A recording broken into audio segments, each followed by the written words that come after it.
Assalamualaikum warahmatullahi wabarakatuh.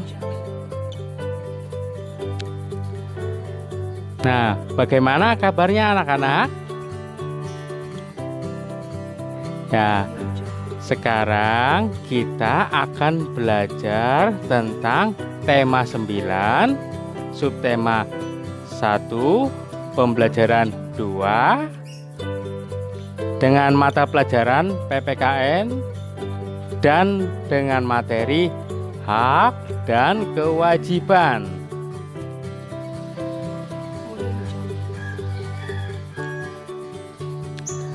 Tujuan pembelajaran hari ini yaitu yang pertama, siswa dapat menganalisis hak dan kewajiban terhadap lingkungan. Kemudian yang kedua, siswa dapat menguraikan hak dan kewajiban sebagai warga masyarakat.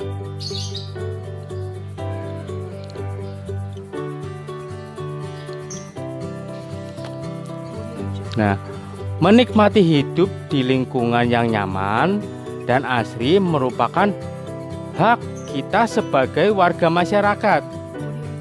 Kita juga mempunyai hak memanfaatkan berbagai sumber energi. Menjaga dan melestarikan lingkungan merupakan salah satu kewajiban kita.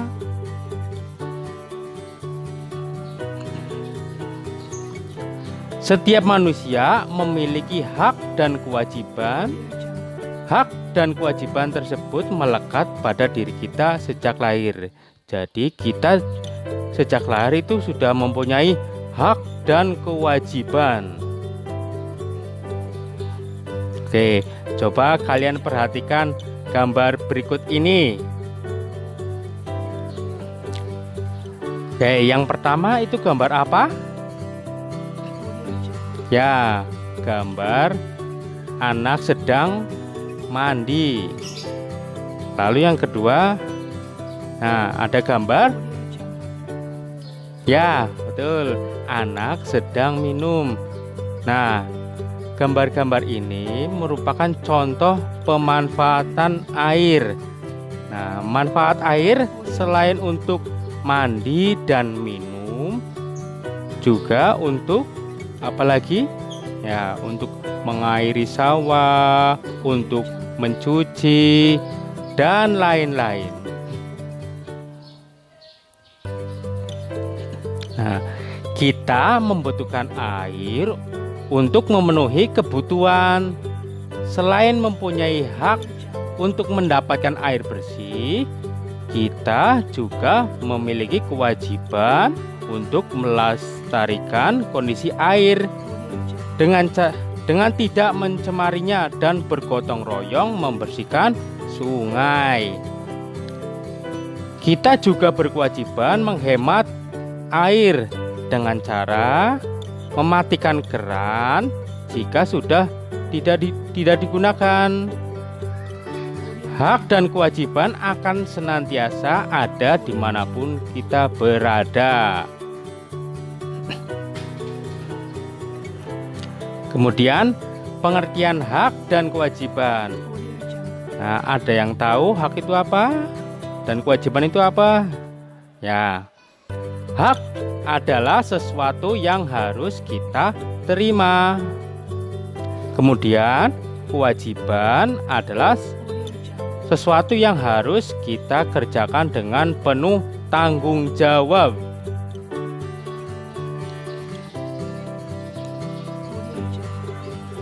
Ya, kemudian apa hak kita terhadap lingkungan? Nah, hak kita terhadap lingkungan yang pertama, menikmati lingkungan dengan segar. Kedua, memperoleh air sehat dan bersih yang disediakan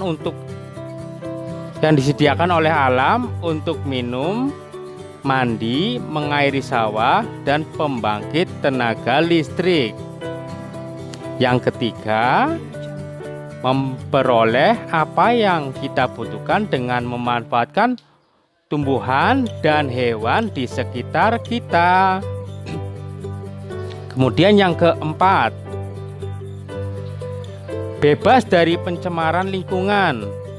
Lingkungan yang sehat merupakan lingkungan yang bebas dari pencemaran.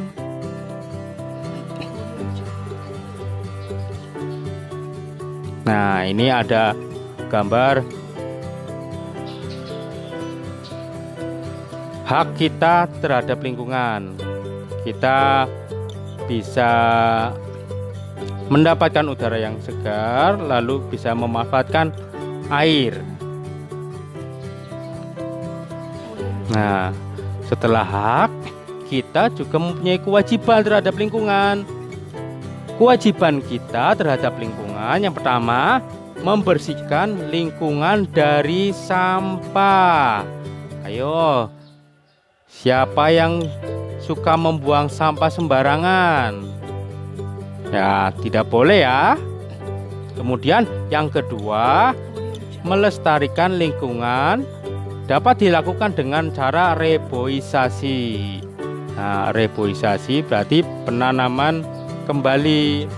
Lahan-lahan yang gundul itu ditanami kembali pohon.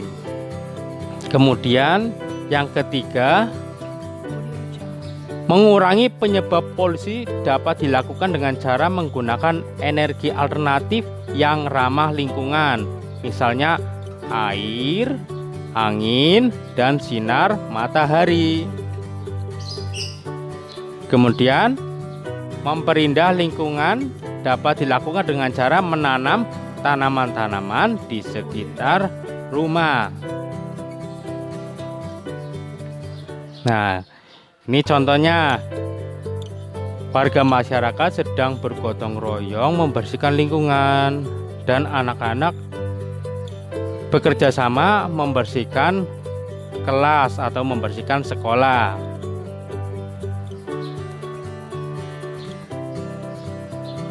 Nah, antara hak dan kewajiban, mana yang harus kita dahulukan ya? Ada yang tahu?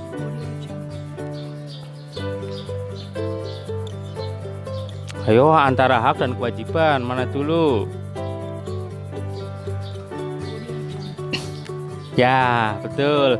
Kita harus mendahulukan kewajiban terlebih dahulu daripada hak.